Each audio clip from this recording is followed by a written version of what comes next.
Minhas palavras sempre faltarão.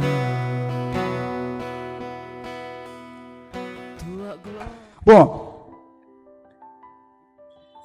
existem muitas coisas para a gente estudar, mas precisamos ver se, de fato, é importante estudar tudo. Não sei. Então, se você for fazer uma jornada do conhecimento, você vai entender que em um bairro tem um líder, que para você resolver algo na prefeitura, você tem que procurar esse líder e ele ir lá pedir uma abaixo-assinada para resolver algo. E em cima desse líder do bairro, tem alguém em cima dele. Pode ser um deputado, pode ser um vereador, não sei. Em cima do deputado e do vereador, tem uma outra pessoa em cima. Pode ser o governador, senador. Em cima do governador, do senador, tem outra pessoa. Pode ser o presidente, que comanda em um país. Mas também não tem só o presidente, tem o Senado e tem o STF. E tem alguém, será que tem alguém que comanda a América do Sul Central? Deve ter alguém que comanda. Será que tem alguém que comanda o mundo? Pode ser que seja os poderosos, Sandro. As pessoas que têm grana, pode ser que eles ditam quem ganha e quem perde. Mas e acima dos poderosos? Tem alguém? Lembre que isso é uma jornada do conhecimento. Conhecimento é uma jornada. Então, em cima dos poderosos, você já sai dessa esfera natural e já entra no sobrenatural. Jesus diz: o mundo jaz no maligno.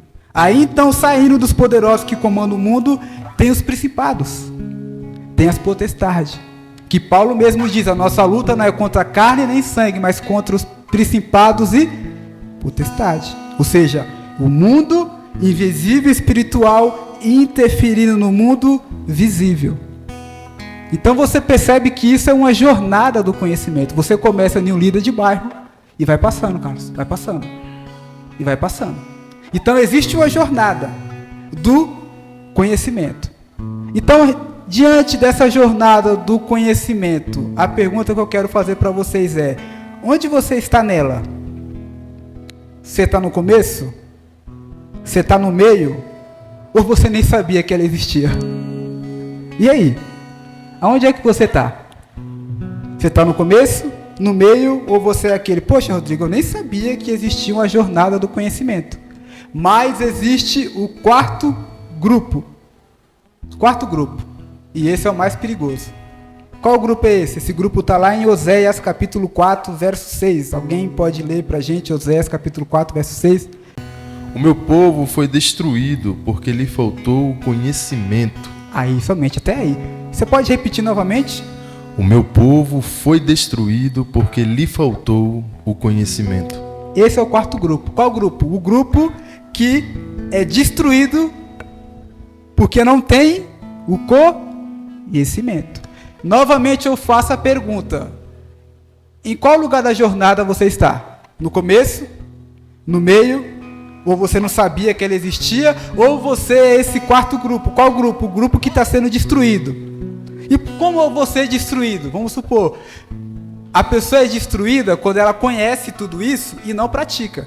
Então você é destruído, você é um negligente, porque você sabe que tem um caminho a seguir e não segue. Então você é alguém que está se auto-sabotando, alguém que está se auto-enganando. Você não pode nem clamar por justiça, porque o culpado do engano que você está vivendo é você mesmo. Estão entendendo? Então o texto diz que o Wallace leu que o povo é destruído porque lhe falta conhecimento. Ele sabe dessa jornada do conhecimento, mas ele não faz nada para trilhar ela. Então esse quarto grupo é o grupo que vai ser destruído. Torno novamente a pergunta: em qual lugar da jornada você está? É bom fazer essa reflexão. Então, já que tem muitas coisas para estudar, a gente tem que estudar aquilo que é mais importante. E o que é importante? Estamos numa série onde o título é Jesus é tudo e o resto é detalhe.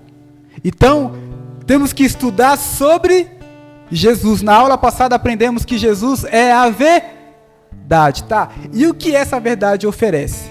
Então é isso que a gente vai aprender agora. Lucas capítulo 19, versículo de número 10. Outra pessoa aí já pode achar Lucas 2, 29 ao 30. Vamos lá, quem está com o microfone aí, Lucas capítulo 19, 10, e depois alguém já acha Lucas 2, versículo 29. Vamos aprender junto aqui. Hoje eu vou ser um pouco rápido, porque eu quero... Obrigado, Varão. Eu quero hoje ter um diálogo com vocês, que eu quero saber aqui como é que vocês estão, para ver o nível de profundidade que eu posso ir. Eu vou arrebentar aqui, Vanessa. O negócio vai ser forte aqui. Então eu preciso saber.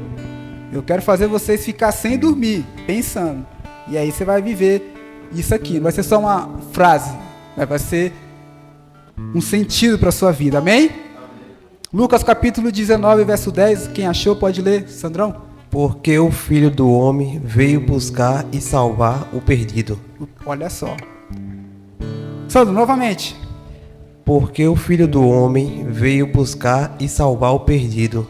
Muito obrigado, Sandro. Olha só. Jesus veio para buscar e salvar o perdido. Lucas 2, versículo 29 e o 30. Pode ler, pode pegar o microfone aqui para ela. Aí eu gosto, é assim, todo mundo participando, coisa linda, todo mundo aprendendo junto. Agora o Senhor pode despedir em paz o teu servo, segundo a tua palavra, porque os meus olhos já viram a tua salvação. Meu Deus, olha que coisa forte isso. Meu irmão, você pode ler o 30? Lê o 30. Tá. Porque os meus olhos já viram a tua salvação. Meu Deus, que coisa linda, Jesus. Olha só, o contexto aí é Simão, ele vê Jesus pequenininho, ele pega no colo e fala: Senhor, pode despedir o teu servo em paz, porque os meus olhos já viram a tua salvação. Então aprendemos na aula passada que Jesus é a verdade. Tá, e essa verdade traz o quê? A irmã leu. A salvação. Simão olhou: Senhor, pode me levar. Por quê? Porque os meus olhos já viram. Viu o quê? A tua salvação. Então Jesus, além de ser a verdade, ele é a nossa salvação. Tá, então ele vai salvar o ser humano do quê? Ou de quem? Então eu quero agora que alguém lê Gênesis capítulo 6, outra pessoa acha Salmo 51 e o outro Mateus capítulo 15. Vamos lá, vamos ser bem interativo aqui. Gênesis capítulo 6, verso 5, depois o segundo. Posso?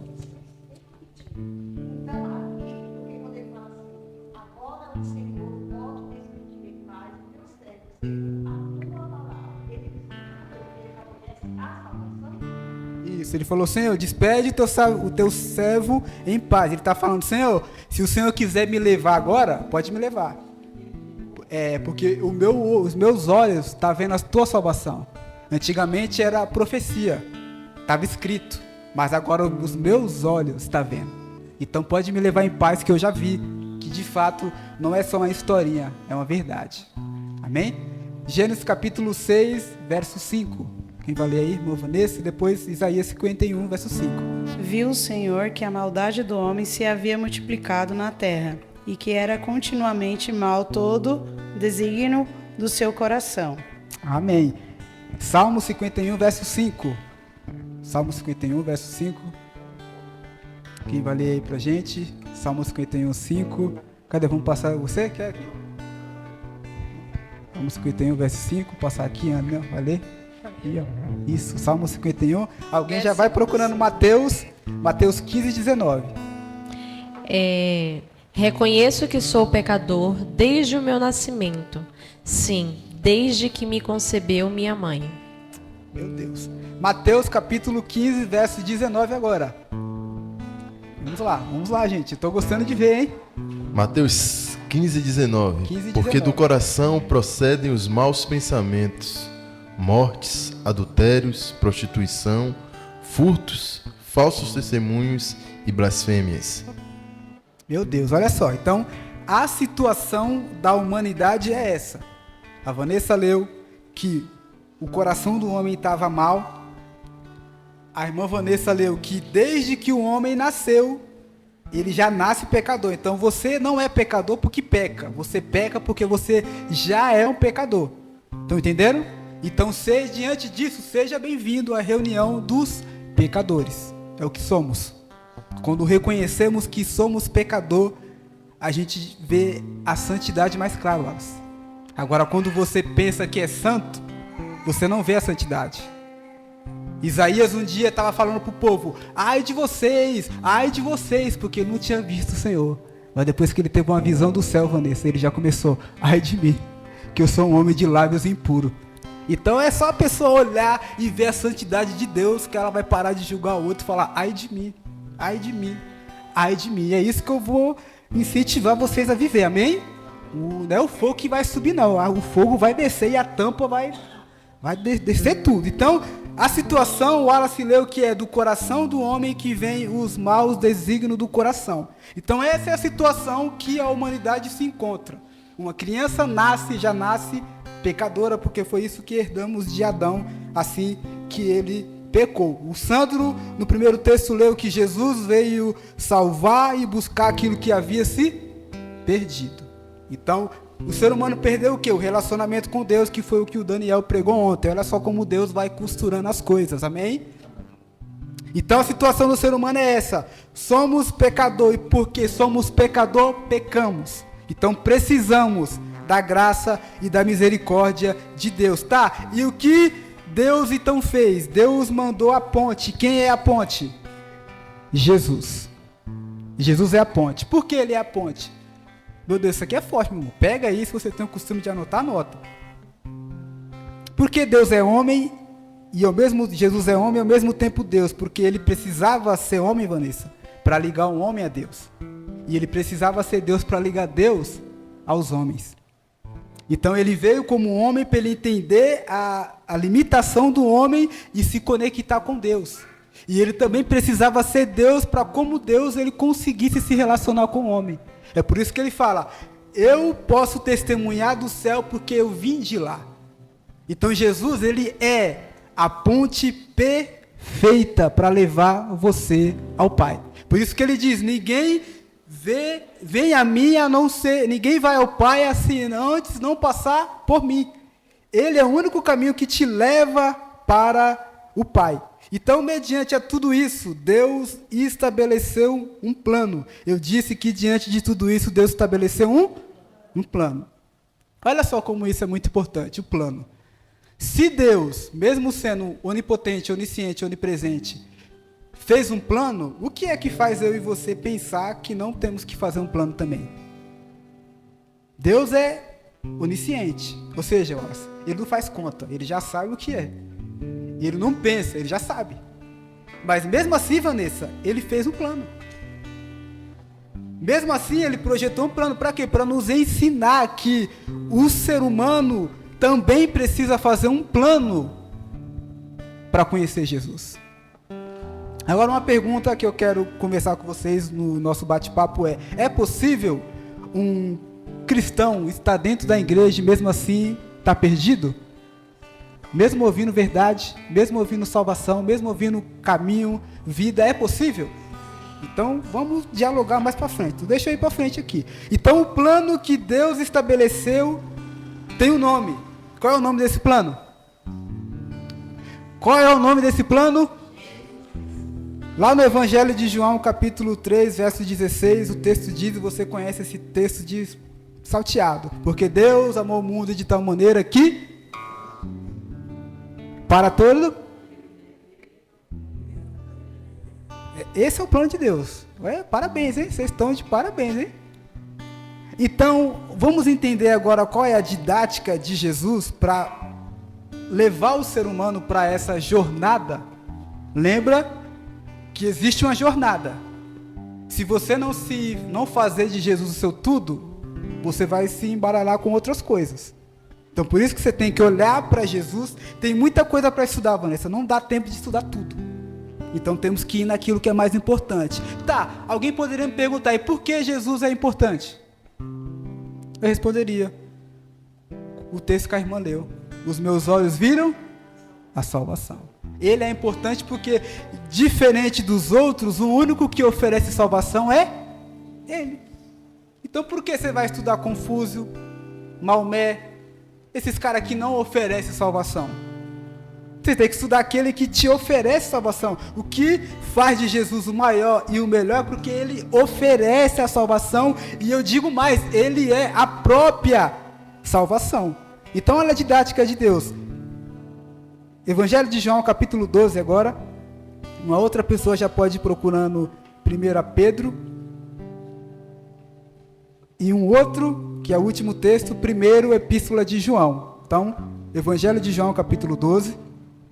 Quem vai ler Evangelho de João, capítulo 12, verso 45 ao 48. E o outro já pode se preparar, 1 Pedro, capítulo 2. Vamos aprender juntos aqui. Se tem pergunta aí... 45 ao 48? 45 ao 48. João, né? Evangelho de João 12, 45 ao 48.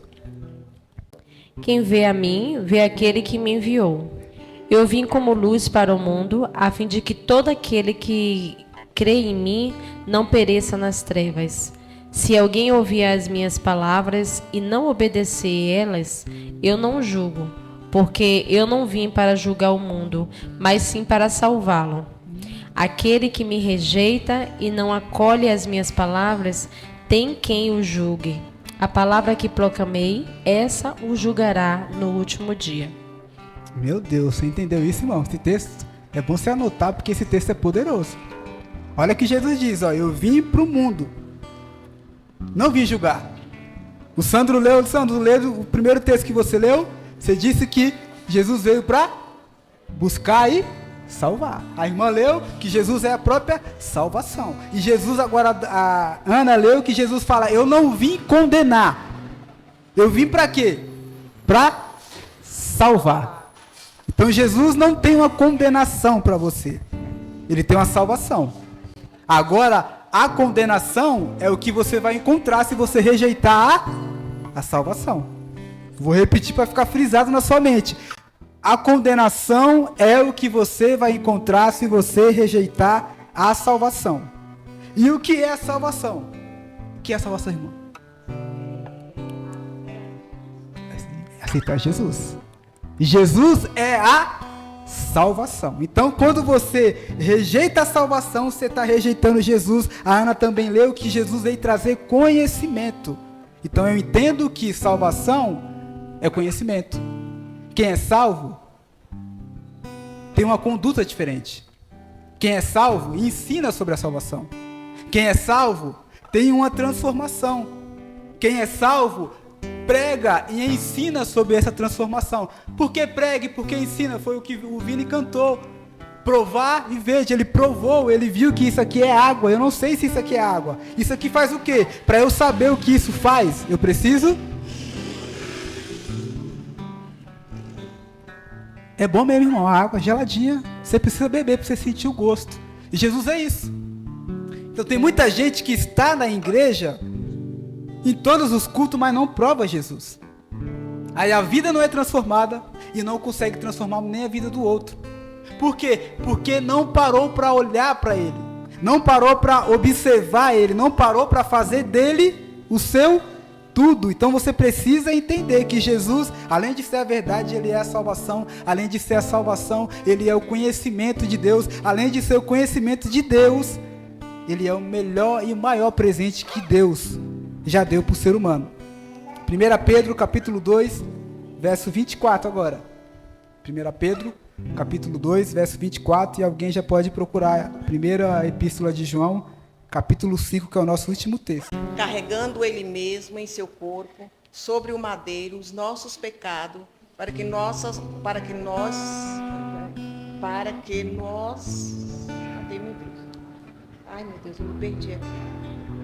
Madeiro, pecado, para que, morto para os pecados, vivamos para a justiça. Pelas feridas deles, vocês foram sarados. Sarado, olha só. Carregando ele mesmo o seu corpo sobre o madeiro, os nossos pecados. Para que nós, mortos para o pecado, vivamos para a justiça. Por sua chaga foste sarado. Esse texto mesmo. Agora, primeira epístola de João, capítulo 5, capítulo 5, verso de número 11 ao 12, nosso último texto aqui. E o testemunho é este, que Deus nos concedeu a vida eterna, e essa vida está em seu Filho. Quem tem o Filho tem a vida, quem não tem o Filho de Deus não tem a vida. Amém, somente até aí. Olha só que texto lindo, meu irmão. Olha só, então vamos lá, vamos caminhar na nossa jornada. Qual a jornada? A mais importante de todas. O texto está dizendo que aquele que tem o Filho de Deus, esse tem a vida. Tá, e esse que tem a vida vai chegar à vida eterna. Então, olha só, aprendemos que Jesus é a verdade, aprendemos que Jesus veio salvar e buscar aquilo que estava perdido, né, Sandro? Aprendemos que Jesus é a nossa salvação, aprendemos que Jesus é a nossa verdade e aprendemos também que Jesus é o testemunho de Deus. E aprendemos também que Jesus é o único que pode nos levar para a eternidade. Então, tudo isso é o que Jesus tem para te oferecer. Tá, mas como eu aprendo isso? Na jornada do conhecimento. É uma jornada. É uma jornada só de saber? Não. É de experimentar. Você pode ser alguém cheio de informação, mas não saber usar ela. Lá em Provérbios diz que o entendimento, ele mora do lado da sabedoria. E o entendimento, ele é o acúmulo de conhecimento, que é informação. Então, eu tenho conhecimento, que é informação. Aí eu venho para o outro pilar, que é o entendimento. Ou seja, eu entendo toda essa informação que eu tenho. Tá, acaba por aí? Não. Agora tem a sabedoria. Então, a sabedoria, ela age no entendimento. E o entendimento, ele só existe porque tem o conhecimento. E isso eu chamo também da jornada do conhecimento. Primeiro começa com a informação. Tá, você tem informação.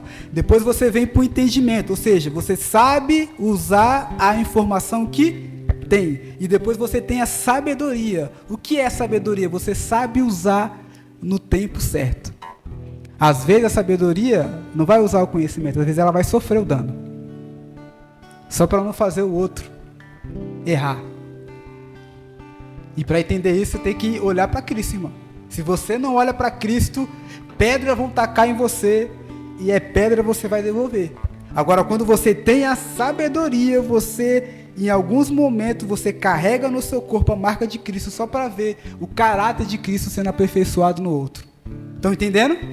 Então, precisamos passar por essa etapa. Por isso que Jesus diz, esse texto aqui é um pouco pesado, mas eu preciso falar para fechar no contexto, amém? Jesus fala, não joga pérola para os porcos, porque eles não sabem reconhecer uma pérola, eles vão pisar. É a mesma coisa alguém que tem a informação, mas não entende. Então, toda essa informação que a palavra de Deus nos oferece, que Cristo é para gerar algo em você. É para levar a transformação que Ele tem para você. E quando você entender isso, quando você olhar para Ele, quando os seus olhos provar Ele, você vai entender que Ele é tudo. E o que é o resto? O resto é apenas detalhes. Nada disso vai fazer sentido se você não provar. Provai e vede que o Senhor é bom. A conclusão é, o resultado da habitação de Jesus em nosso coração é a prática das boas obras, como no fruto do Espírito.